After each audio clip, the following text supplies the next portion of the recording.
I actually don't believe in a God, and I could write But you act poetry. like you do. Huh? But you act like you do. That's why you didn't want to throw poor Sam off the stage. No, now you're making a claim.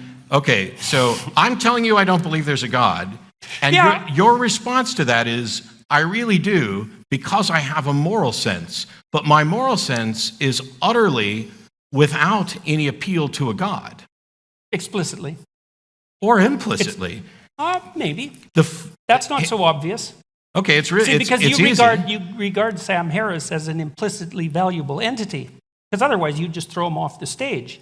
And then the question is, well, just exactly why is he an implicitly valuable entity? What's your metaphysics of that? I don't think he's implicitly valuable in the sense,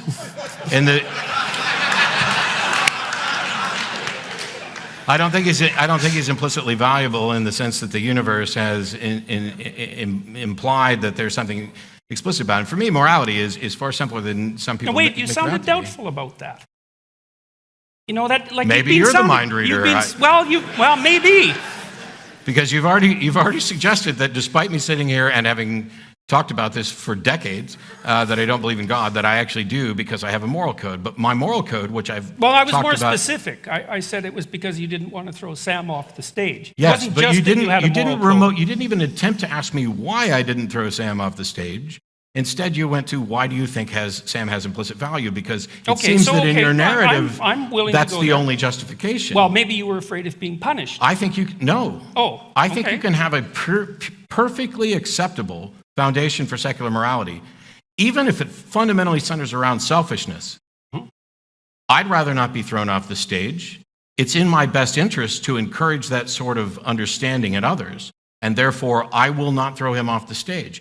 I would rather not have my stuff stolen, and it's in my best interest to encourage others not to do that, so I will not steal stuff, and I will work with others to ensure that the people who steal stuff are punished. It is in a virtually pragmatic moral system. Why do you think it's not in your best interest to have stuff stolen from you or to be thrown off the stage? Why is it not in my best interest? Yeah. No, you don't get to think, oh, that's self-evident. It's like nothing's self-evident to the skeptic. Let's keep that in mind. Oh. Well, so... Because if we're going to get skeptical here, we might as well go all the way to the bottom.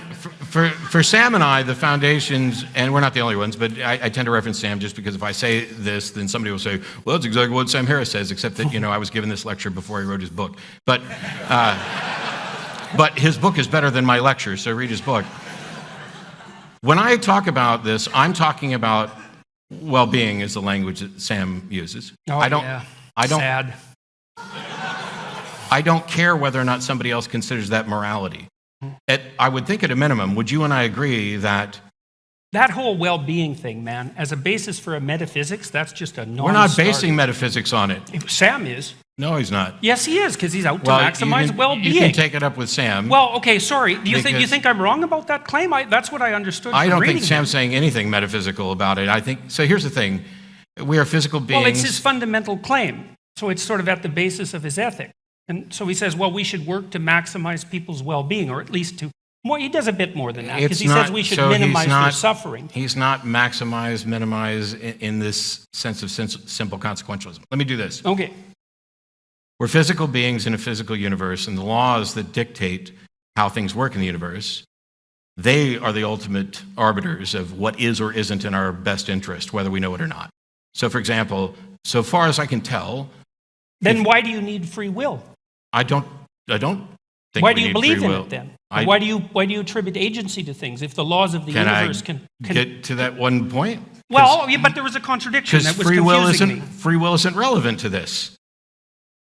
It is if the laws of the universe are what are dictating what's good for us. No, because if you chop off my head, that is clearly not good for me. And it doesn't matter whether it was an act of free will or if it was my lawnmower. It's clearly not good for you because you think you're valuable and worth preserving. Yes.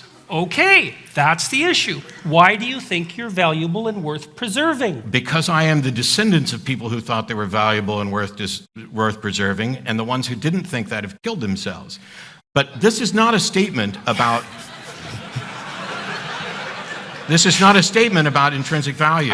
I don't know. Yes, I think No, it is. it's- Okay, but I think it is. Okay.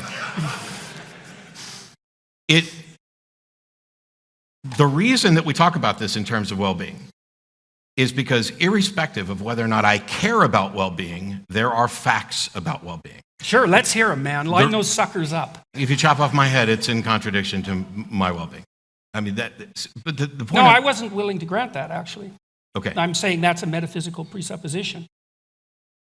You're just saying I have to accept that. No, I'm not telling you because at all what to accept. Sure you are. You're saying that your death would be I'm wrong. trying to explain what my position is. Okay, but you said that wouldn't be in accordance with your well-being.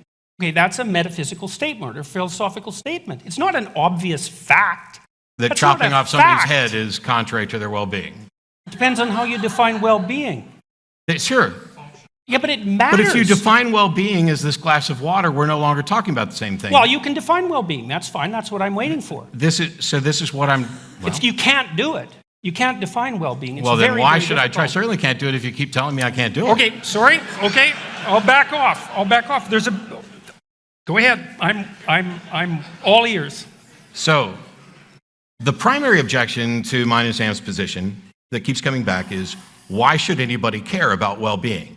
And we both will acknowledge that this is, in fact, a subjective preference. There are people who are going to care about well-being, there are people who aren't.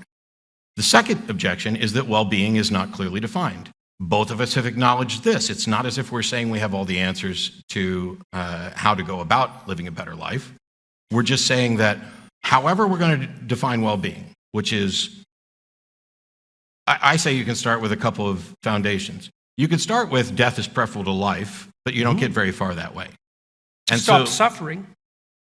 Well, no, I'm saying you could start with death is preferable to life, but you don't get very far that way because those You do. You stop suffering. You just die. Yes. Right, so you can start with the presupposition. Except that when you're dead, you're not being, so there's no well-being. No, well, that's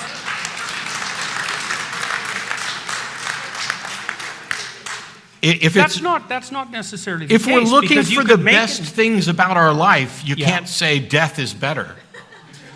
Yeah, you can. Well, People I do know all that the you time. can say it. People do all the time. They do. No, look. They can I'm express not being their flippant preference, about but their this. preference can be wrong. How can it possibly be better for your life if you're dead?